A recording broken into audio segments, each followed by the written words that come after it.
Well, today is Compassion Sunday, and you have an opportunity to support and to be a sponsor for a child that looks just like that. We're going to talk about that a little bit more later on, but one of the reasons that Rhonda and I are so excited about Compassion is because it's an organization that works through the local church.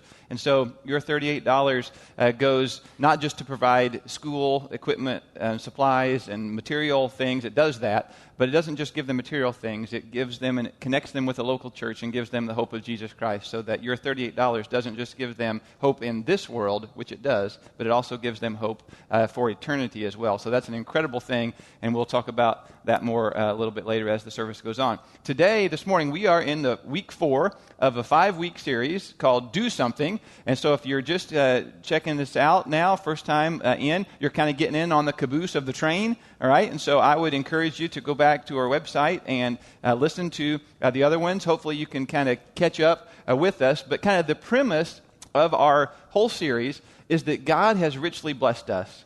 That God has just poured out His blessing on us, specifically as American Christians living in this time and this place, that God has richly blessed us. In fact, the very first week of the series, we kind of tried to help us put things into perspective, because we don't usually think about it in these terms, but we gave some statistics, one of which was this, that if you make $37,000 per year, you're in the top 4% of all wage earners in the whole world. Isn't that incredible?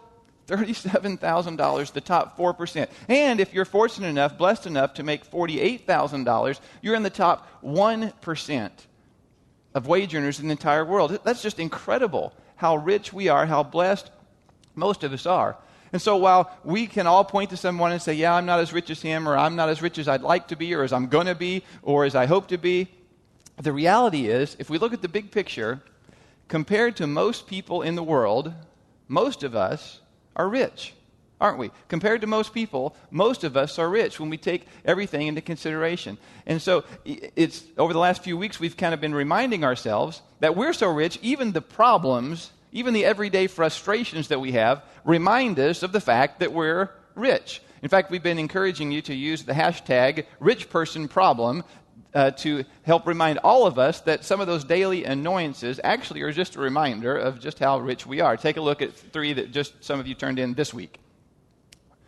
Lisa Arthur says, frustrated because the battery in my electric toothbrush died this morning mid-brush. Don't you hate that? And you got to do it the rest of the way. You know, you actually got to move your arm. That's a problem, right? But what is it? That's a rich person problem. What about this one? Janice Robertson said, we have to wait until next year when the house is paid off to upgrade our satellite. Poor us. All right, that's trouble, isn't it? That's a big issue, but that's a rich person problem. My favorite one, this is the granddaddy of all rich person problems. Check this one out.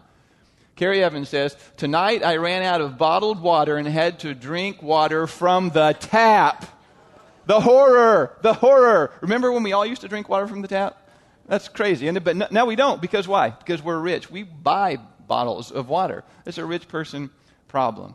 And so I encourage you this week especially. Next week we're going to have a very special Black Friday edition of Rich Person Problems. So as you're out and about on Friday and Saturday, send us your hashtag Rich Person Problems of your events and your experiences at the mall or wherever you're at, and we'll have a special edition next Sunday of Black Friday edition of Rich Person Problem.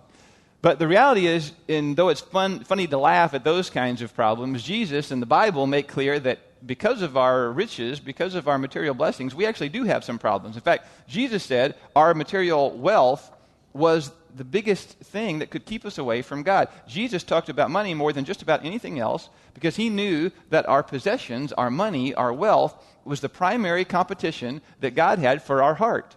Because, see, when we get a little bit of stuff, then it's easier for us to trust in that, to put our hope and our faith and our trust in our finances instead of God. And so that's why Jesus talked about it more than almost anything else. The Bible gives us the antidote to that to help us overcome our wealth problems. And that's what we looked about that very first week, that the antidote, how we get past our rich person problems, is to be generous and to do more. And so we kind of came with this saying, we said that God has blessed us with more than we need. What are we, church? We are rich. That's right. God's blessed us with more than we need. We're rich. And then I challenged you to take up the second part of that, and that is because we have more, we will do more. And so that's the premise for the whole series. Because God has blessed us incredibly, because he has blessed us with more than we need, we will then do more. In fact, Jesus said, to whom much has been given, much has been required, so the standard is a little bit higher for us. Last week we looked at the fact that when we are doing something and these issues are so big, our primary responsibility is just to bring what little we have, our inadequacies, everything that we have, to God, and then he might do something great with that. In fact, it was a divine math problem we looked at. That was our stuff plus God's stuff equals enough stuff. So whatever the issue is, no matter how big it is out in the world, no matter how big it is in your own personal life, the divine math equation is true, that your stuff, whatever you bring, plus God's stuff, that's the power, equals enough stuff. And so that was what we looked at. And as true as that divine equation is, and it is true, it's also true that 2.4 billion, with a B, people in the world live on less than $2 a day. That's over half the world's children live in poverty. That's a lot. Over 1.1 billion people in the world, in developing countries, live every day without a supply of clean water. Every day, every 30 seconds, a child dies from malaria. That's a very treatable and preventable disease. Every 10,000 people, newborns, every day die within a month of their birth due to issues around poverty. In fact, in total, 19,000 children every day die due to the situation around poverty. Now, I don't know about you, but when you hear all those statistics that I just threw at you, it's easy for our eyes to glaze over, and it's like, oh my goodness, that's incredibly overwhelming. And what do you do with that kind of information? I mean, poor people have always been there, right? There's always been poor in the world, but part of our issue now is awareness, right? You're aware because I just made you aware, all right? I made you painfully aware, gave you some of those statistics, and you might have said, no, I don't want to hear that. No, that depresses me, and I don't want to be depressed. And it's not my intent to depress you this morning. I just wanted to kind of throw out some reality of what life is like in the real world, in the actual world. But what do you do with that? How do you process that? Not just that, but then you throw in, all the other things that you know about, terrorism, the other things that we hear 24/7, and the stuff that you just personally know about, maybe in your own life or in the life of your friends or your family or your neighbors. You put all that stuff together, and it can be overwhelming. How do you process that? What do you do with that? Well, a lot of people just kind of shut it out and say, I don't want to think about that, so I'm not going to think about that. I'm just going to kind of put my head down and go on about my business because it's too overwhelming. I don't want to think about it. But as we said last week, I'm a Christian. Many of you are Christians. And that's not really one of the options that Jesus gives us, that option of turning a blind eye to the needs that are around us and to the big issues that are in the world. So what do you do with that? I mean, the issues are big, but you don't know exactly what to do. Then on top of that, and maybe this kind of gets on you the way it gets on to me, and we could go on a rant about it, but then there's some people, what I'll call misguided compassion. You know what I mean? Some people kind of, maybe it's people or even governments that kind of throw money or throw something at an issue under the guise of being compassionate, but in the end, it actually does more harm than good. And so it's like, oh, wait a minute, that's not doing the right thing. That's not doing what we're supposed to. And so how do you process all that? I mean, the issues are huge.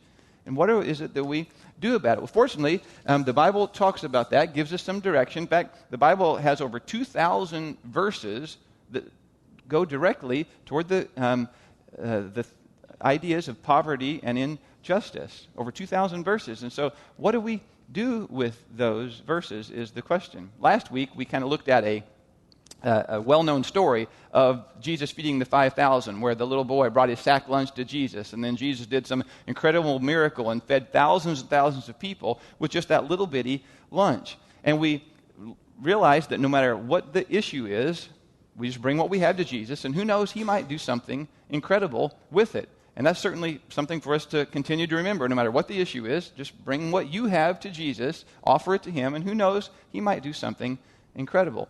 Today, we're going to look at a couple of verses that a man named Paul wrote, and also a couple of things that Jesus said as another way to kind of help us focus in, to kind of funnel down and help us to not be overwhelmed with the overwhelming issues that face us in the world. If you've got your Bibles, we're going to start in Galatians chapter 6. So you can turn to Galatians chapter 6, verse 9. Galatians is a letter that Paul wrote to Roman Christians in and around the area of Galatia, and he talks about all kinds of different things, but in these two little sentences we're going to look at today, he kind of helps us understand what our social responsibility is. How is it that we can look at overwhelming problems without becoming overwhelmed?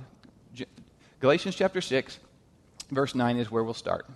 He writes this: "Let us not become weary in doing good." I'm going to stop right there and ask you a question. Anybody ever become weary in doing good? You ever get tired of doing the right thing? I mean, when I think of that, weary of doing good, I think of a preschool mom, all right, a mom of a preschooler. I mean, it's just over and over the same thing, right? It's diapers, it's feeding, it's putting to bed. It's diapers, it's feeding, to putting to bed. It's picking up stuff. It's rinse and repeat, do it the next day, right? I think of a single parent, right? Over the last couple of weeks, Rhonda's been gone out of the country. I have a whole newfound respect for single parents, right? I'm exhausted. I don't know how you guys do it, all right? But I think of getting tired of doing the right thing. Then I think of Christians, right? I mean, we're supposed to do good all the time. We're supposed to be nice all the time. We're supposed to help all the time and serve all the time. And it's easy for us, or at least many of us, to get tired, to grow weary of doing good. Anybody ever got tired of doing good? Paul addresses us. He said, don't be tired. Don't get tired of doing good, for at the proper time we will reap a harvest if we do not give up. Paul says, I understand the weariness that comes with the awareness of all the issues. I understand the tiredness that comes with being a Christian, being a follower of Jesus, and trying to do the right thing and trying to do good all the time. He said, I understand all that. Don't give up. Don't lose heart. Don't grow weary of doing good. But because at the proper time, you'll reap a harvest if you don't give up. Might not be in the short term. Might not even be in your lifetime. But don't give up, because you're doing good will do good. It will come to some good end. So don't give up and don't stop doing good. Don't disengage. Don't say the problem's too big. Don't quit doing what you know you should be doing. Don't throw your hands up and say, I can't do anything about the whole thing, so I'm not going to do anything about any of it. He says, don't give up, because in the proper time you will reap a harvest if you don't give up. Don't lose heart. Don't lose encouragement. Stay encouraged, stay focused to do good. Verse 10. He says, therefore, as we have opportunity, and that little Greek word that's translated opportunity also sometimes gets translated time. Right? So the idea Paul is saying is, therefore, as you have time and opportunity, okay, as you have time and opportunity, I know it's easy to get weary, but as you have time, as you have opportunity, as opportunities present themselves to you, another way to put it, as opportunities present themselves to you, let us do good for all people, especially to those who belong to the family of believers. Paul says, as you consider your time and your opportunity, and we all have limited amounts of both, right? We have limited time, we have limited opportunity. Paul says, as you consider your time, as you consider the season you are in life, as you consider the pace of your life, as you consider the stage of life that you're at, as you have time and opportunity, let us do good for everyone, especially those who belong to the household of believers, or to the family of believers. As you consider the time that you have, do good for those that you can. Now, at this point, I need to say a word about priorities, because I know many of you hear that as I have time and opportunity, do good. Well, I got no time and I got no opportunity, so I don't have to worry about it. All right? I know some of you thought that, because that's my first thought. It's like, I'm swamped. I'm too busy. I can't do that. Jesus said this about priorities, and hopefully it'll kind of get us focused back in on what Jesus said. Jesus said, seek first his kingdom, God's kingdom, and his righteousness, and then all these things. What are those things? All the things that we hustle and bustle and hurry and scurry and all our busyness try to accumulate. He said, all those things will come to you as well, and those are fine. But seek first, as a priority, God and his kingdom and his righteousness. Now, the reality is, many of us are extremely busy. We're over busy. We're over scheduled. We have zero margin in our life. But if we're honest, most of it has very little, if any, to do with God's kingdom and God's righteousness. Much of it has to do with my kingdom, building my thing, doing what I want to do. And Jesus says, okay, I know you're busy, but here's a focus, all right? Seek first God's kingdom and God's righteousness, and then all these things will be added. So into that kind of a context, Paul says, as you have time and as you have opportunity, as God presents you with opportunities, do good to those around you. Problem is, a lot of us are so overscheduled, we have no margin, and so we walk or run or drive very fast past what could have been our divine appointments for that day. The opportunities that God has sent our way for us to do good, we don't even see because we have overscheduled ourselves and made our margin of life so thin that we can't have eyes to see them. So Jesus says, seek first God's kingdom, and Paul says, into that kind of a situation, as you have time, as you have opportunity, do good for those that come. Paul said a couple verses before in verse 2, carry each other's burdens, and in this way you will fulfill the law of Christ. Carry each other's burdens, and this way you'll fulfill the law of Christ. Paul says, in spite of the fact that there's problems out there that are too big for you to solve, you can't fully address them, we're still responsible to do good for some people sometimes. As you have time, as you have opportunity, as God brings opportunities to you, do good for those. That was just a few verses after what Paul said, if you were here with us several months ago, was kind of a key verse of a whole series, where Paul said the only thing that counts is our faith expressing itself through love.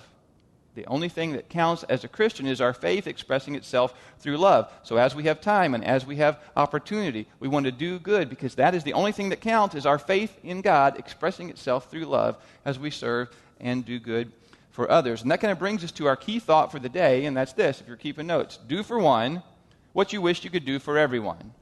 Do for one what you wish you could do for everyone. Now, that flies in the face of something you heard as a child, all right? You heard it from your parents, you heard it from teachers, you heard it from coaches, and it was this. If I let you do it, what? I have to let everyone do it. If I give you one, what? I have to give everybody one. If I let you go, I have to let everyone go. And now, as a kid, you're hearing that. What did you think? No, you don't. It's like, no, you don't. I won't tell, right? You can just give it to me. I won't tell. Everything's cool, right? That's what we thought. Because we could see as a child the disconnect there, that sense of fairness wasn't the reality. It didn't have to be that way. And see, as an adult, sometimes we take that misguided sense of fairness and it keeps us from doing good because we think we can't do for everyone, so we won't do for anyone. But the principle I want us to learn is to do for one what you wish you could do for everyone. Some of you guys are big on fairness, all right? Your parents, your grandparents, and you, like Christmas is coming up, and so you're going to be extremely fair. I know, and so you're going to make sure you buy exactly the same number of gifts for all the grandkids, right? You do that, don't you? As parents, you make sure each child has exactly the same number of gifts to unwrap, even if it doesn't make sense, right? My grandma did this one time. I was 13 years old, and my grandma and grandpa were extremely generous, and they gave incredible gifts, and I always looked forward to Christmas at their house. But she had this incredible sense of fairness, so everybody was going to get the same amount of things. Well, one year, as I was 13, she gave me a very big gift, a very expensive gift. It was a weight bench. You can see how it worked. You know, I'm pretty bulked up there. But it was a very expensive gift, but that was saved till the very end. But she wanted me to have stuff to unwrap when all the other grandkids were unwrapping stuff. And so she wrapped up little chintzy, junk, stuff that you got at the dime store for a dime, And so all my sisters and my cousins are opening up this cool stuff, and I'm opening up junk. And I'm like, thanks, Grandma. That's awesome. And you try to be gracious, but it's like, what's going on here? Everybody's getting good stuff. I'm not getting good stuff. She was trying to be fair. If she'd have just said, hey, you got a really cool thing. It's big. It's in the other room. That would have been fine. I didn't need to open up all the little junk. But we try to be fair. Some of you parents take this idea of fairness so much you want to spend exactly the same amount on each child, right? But that's hard to do because stuff doesn't cost exactly the same. I heard of one family that they, after the presents, they gave to one of their kids an envelope with $2.34 in it. Just to make it balance out, because we got this idea of fairness. Everything's got to be fair. It's got to be the same. We take that misguided sense of fairness into our adult life, and we apply it in spiritual matters, and we think, because I can't do something for everybody, I'm not going to do anything for anybody. And I think the biblical principle is we can't do that. That's not an option for us as Christians. We must do for one what we wish we could do for everyone. Maybe you've seen those tear-jerker, commercials about, the puppies or the other animals, that are mistreated or whatever. And they want you to adopt a puppy and whatnot. And maybe, those have touched your heartstrings and you've gone to the pound or whatever and got a puppy. Anybody ever done that? You're good people, all right? Good people. But then, because you can't do something for everybody. I mean, there's some people that try to do it. There's that lady that takes in all the cats, right? All the stray cats. And if you have more than 9, it's you. I'm sorry, but it's too much, right? We can't do for all of them. So do for one what you wish you could do for everyone. And while it's funny to talk about for puppies and for, stray cats and whatnot, my prayer is that over the next few days, over the next few weeks, over the next few months, that God would point you in a direction of your one. That he would point you in a direction of who your one person would be. That he would nudge you toward that one family that really needs some help, some people to come alongside and help guide them through maybe a tough time that they're going through. That he would guide you to that one single mom who's just really having a tough time and really needs some support. That he would guide you to that one teenager who really needs an adult authority figure or a father figure in his life. That you would come alongside that person. That he would guide you to the one ministry, that one mission, the one organization that you can really invest in. Because the problems are too big. You can't do for everyone, but don't use that as an excuse not to do for anyone. In fact, Jesus himself said at the story where he told of what it was going to be like at the end of the world when everything was judged, and he told the story of the sheep and the goats. Maybe you're familiar with that. But the very end of that, as he said how he was describing who was going to get to go to heaven and who wasn't, he said this one sentence that just kind of blows my mind. Matthew 25, verse 40, he said, "Whatever you did for one of the least of these my brothers, you did it for me." Whatever you did for one of the least of these my brothers, you did for me. Jesus is like saying, I know it's too big, you can't do it all, right? But do for one what you wish you could do for everyone, because whatever you did for one of the least of these my brothers, it's the same as if you did it for me. So do for one what you wish you could do for everyone. Pastor Andy Stanley gives 3 suggestions on what that looks like. So real quickly, as you're filling in your blanks, the first thing he says is go deep rather than wide. Go deep rather than wide. This idea of doing for one what you wish you could do for everyone, it's not just a general concern about the poor. It's helping a poor person or a poor family. It's not some general concern about orphans or child people that don't have families. It's taking one and making a significant difference. It's not a general concern about teenagers today. It's taking a specific interest in one or maybe a group. I mean, think about it. Jesus took 12, right? And he was God. Okay, that was his group. I would suggest a smaller group than that. Just saying. All right. Focus in who is your one. Go deep, not wide. It's much easier for us to throw $10 here and $10 there and $20 here and say a prayer for this group here and say a prayer for that person there. And that's all good. Don't quit doing that. But don't just do that. Go deep, not just wide. The second thing, and I think I've inverted them on your insert, so sorry about that. But the second one, go time, not just money. Go deep rather than wide. Go time, not just money. Again, that's hard for us as Americans because most of us have more money than we have time, right? We're busier, so we throw a little bit of our extra money at something and it helps make us feel better. But if we're really going to do for one what we wish we could do for everyone, we've got to go time and not just money. We've got to invest. It's not just writing a check and forgetting about it. It's investing our life into someone else's life, into some other cause. So my hope for you, my prayer for you, is that you find that one family, that one organization, that one mission, that one problem, that one issue, whatever it is that God directs you to be your one thing, and you would go time, not just money. And then third, kind of wraps it up. You go long term, not just short term. Go long term rather than short term. It's a time commitment. It goes past just the immediate helping out of the one time. When God nudges you towards something, it's not just a category anymore. Now it's a family with faces, right? And you want to see it through. Now it's a real person with real issues. And it's not just a general issue, it's a real person with a real issue. And so we want to go long term rather than short term. We want to see something through as far as we can to the end.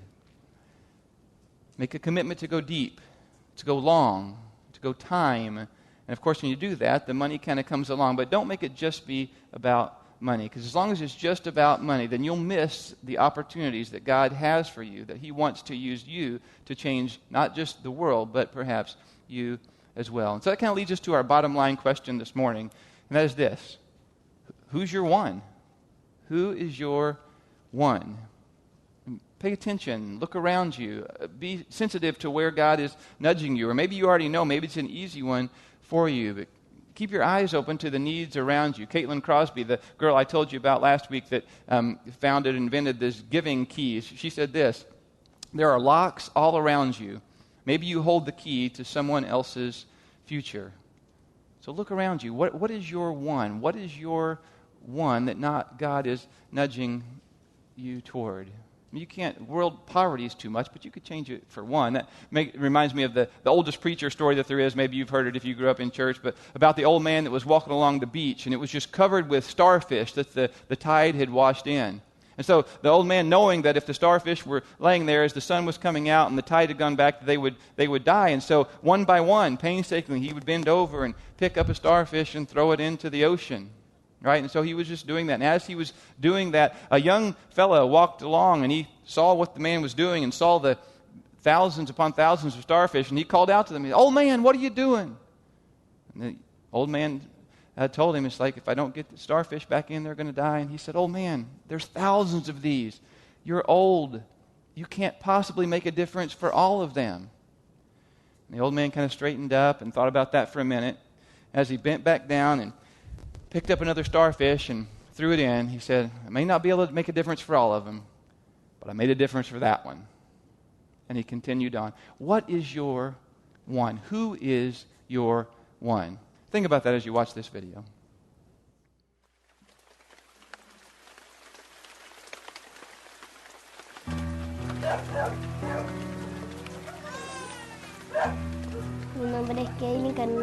My name is Kaylin Carolina Rodriguez. I'm 9 years old. I live in this house with my mom and dad and my 2 sisters. My mom gets sick a lot. It makes me sad and I cry for her. I pray for her because I want her to feel better. We often don't have enough money for food, and life is hard. I do get sick a lot, and I worry what will happen to my children if I got really ill. Kaylin tells me, "Mama, keep going. I want her to have a different life, not to live like this."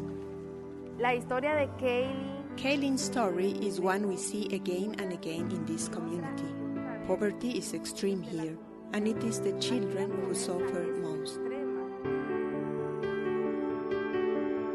And so, when we reach out to a child like Kaylin through our compassion program here at the church, it is really about changing a child's life, giving a child love, hope, and the things they need to learn and grow.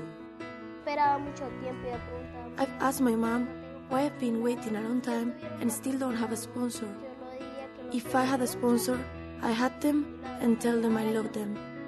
The first time I saw Kaylin's picture, something about her just drew me in, realizing that here's a real child with a name and a family, and that I can get involved in that and change that story for her.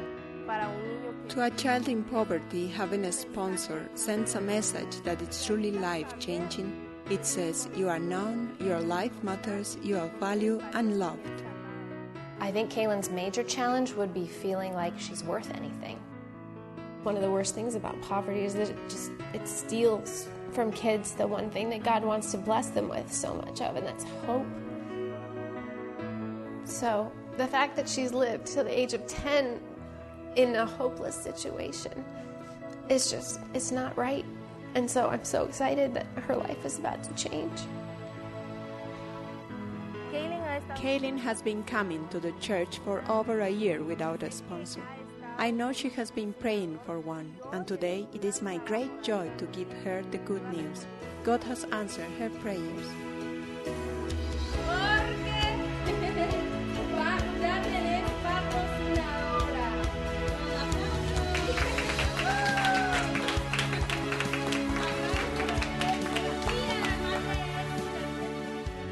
think Kaylin would be just overjoyed to be able to share that news finally with her family.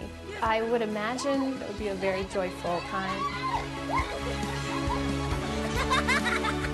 As Kaylin grows up through the Compassion Child Development Project, it'll change the way she sees everything. She will have confidence. She'll have, hopefully, a relationship with Jesus. I think she'll be crying some happy tears. There's no doubt that while none of us can change the entire world, we can each change the world for one child in need, and there are children who need us. There's a child who needs you. So I would encourage everyone to rush out to that sponsorship table and look at those kids and find the one that needs you, because one of them does.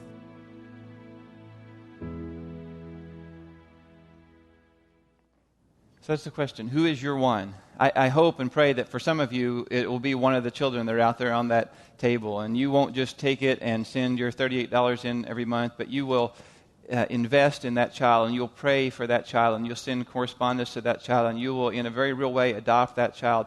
For others of you, it might really be adoption.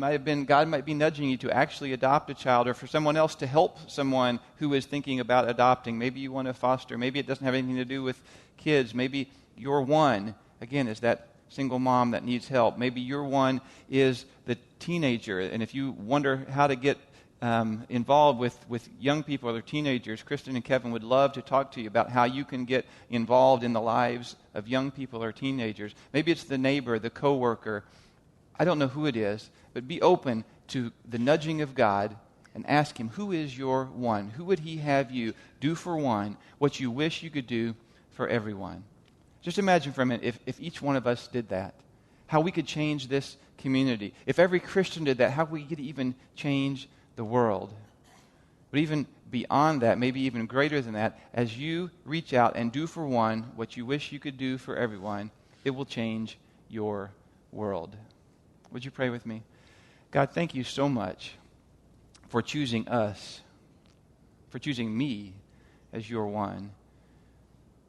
God, you loved the whole world, but not the world as a group, each specific person. You loved me so much that you sent Jesus. You loved each person so much that you sent Jesus. God, the issues we look at, and they're just so big in our brains, and we realize that with our limited resources and our limited time and our limited opportunity, we can't possibly do something for everybody. God, help us not use that as an excuse, not to do anything for anybody. God, prompt us where you would have us to go and who you would have us to serve. Help us to be sensitive to that. Give us the wisdom to know what to do with what we've heard. Give us the courage to do it. Help us toward that end. In Jesus' name, amen.